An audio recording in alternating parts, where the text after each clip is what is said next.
DHA Rawalpindi Islamabad की market हो चुकी हुई है डेड, क्या वजूहात हैं इसकी and when can we expect change in fortunes? Up next we are talking about all this.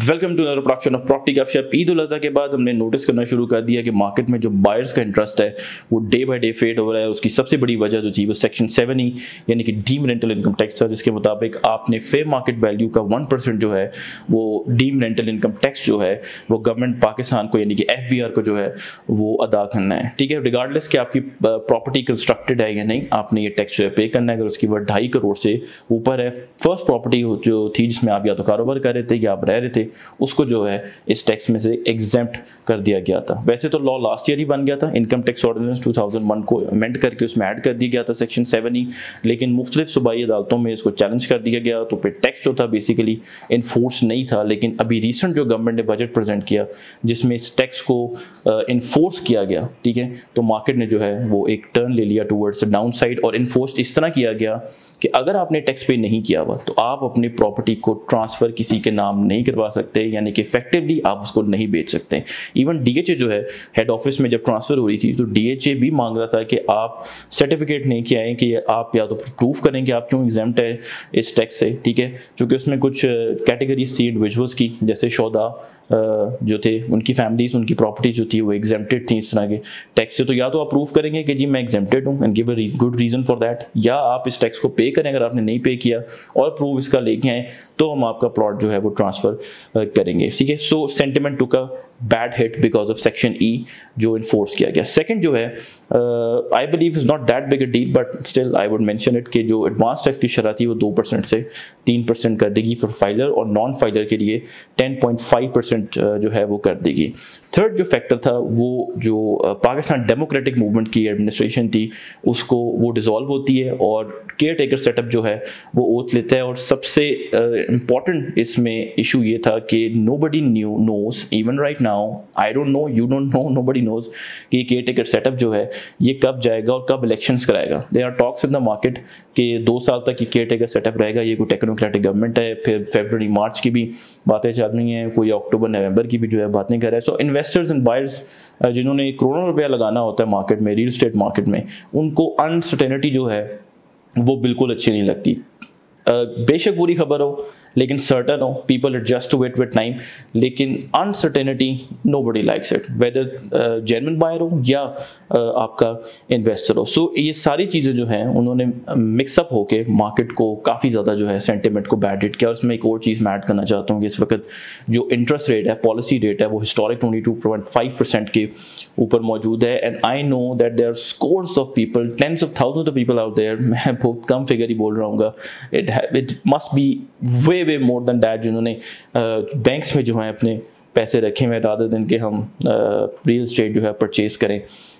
सो ये एक फैक्टर है, डिस्पाइट हमारी कल्चरल एक है कि हम नहीं इस चीज़ को पसंद करते, but still there are lot of people who are enjoying interest on money as well. So ये 4 फैक्टर्स मिक्सअप हुए और उन्होंने मार्केट को काफ़ी ज़्यादा जो है वो बैड हिट कर दिया। अब इसके कॉन्सिक्वेंसेस क्या हो रहे हैं देखिए। नंबर 1, जो रेडी प्रॉपर्टीज़ हैं, ठीक है, जहाँ पोजेशन अवेलेबल है और एक डिसेंट हाउसिंग एक्टिविटी की प्रेजेंस भी मौजूद है, वहाँ पे प्राइसेस जो हैं वो रुक गई हैं। For example take DHA 2 for example, Islamabad का फेस जो है DHA फेस 5, ठीक है, जहाँ पे रिसेंटली भी इंटरचेंज बना और हेड ऑफिस की भी कंस्ट्रक्शन शुरू हुई, रोड्स की रिहेबिलिटेशन होती है, अपलिफ्टिंग का जो है वहाँ पे काम चल रहा है, इसी वजह से प्राइस वहाँ पे बढ़ी हुई, लेकिन अब वो भी जो है वो रुक चुकी हुई हैं। और फेज़ 4 जो है उन्होंने थोड़ा सेटबैक लिया था लास्ट ईयर प्राइसेस ने अराउंड अक्टूबर नवंबर दिसंबर, लेकिन फिर वो अपनी प्री करेक्शन लेवल के ऊपर जो है वो चलेंगी और इस वक्त भी जो है एक डिसेंट रेट्स पे वहाँ पे भी प्लॉट्स जो हैं वो सेल हो रहे हैं। सो DHA फेज़ 2, 5 एंड 4 यहाँ पे प्राइजेस स्टेबल हैं,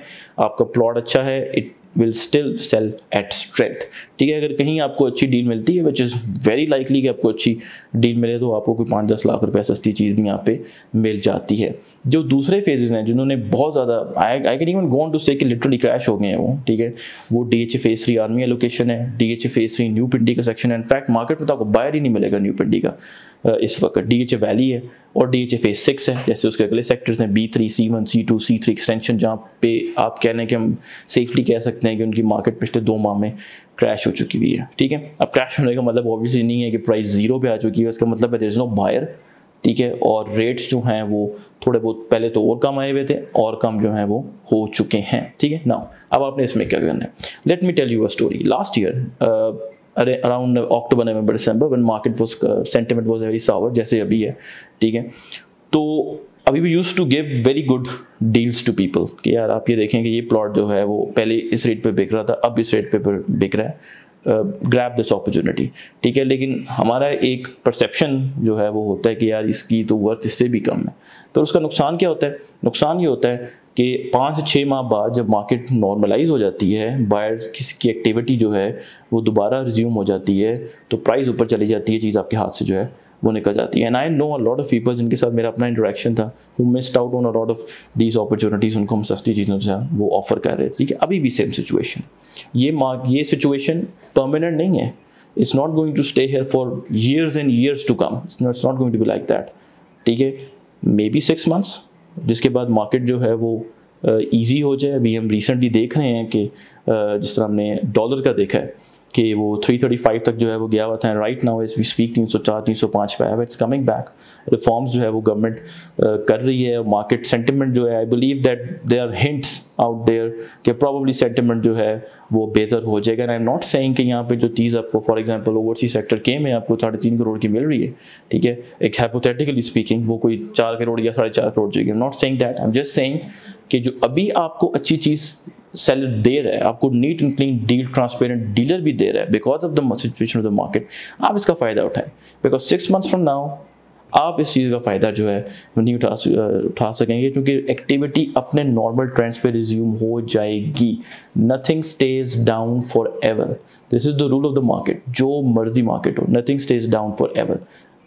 प्राइजेस प्रॉब्ली यहीं रहेंगी, लेकिन एक्टिविटी जो है बायर्स की सेंस में वो रिज्यूम हो जाएगी। So on that note, do subscribe to our channel property Gupshup. We'll keep producing such videos for you. Thank you very much.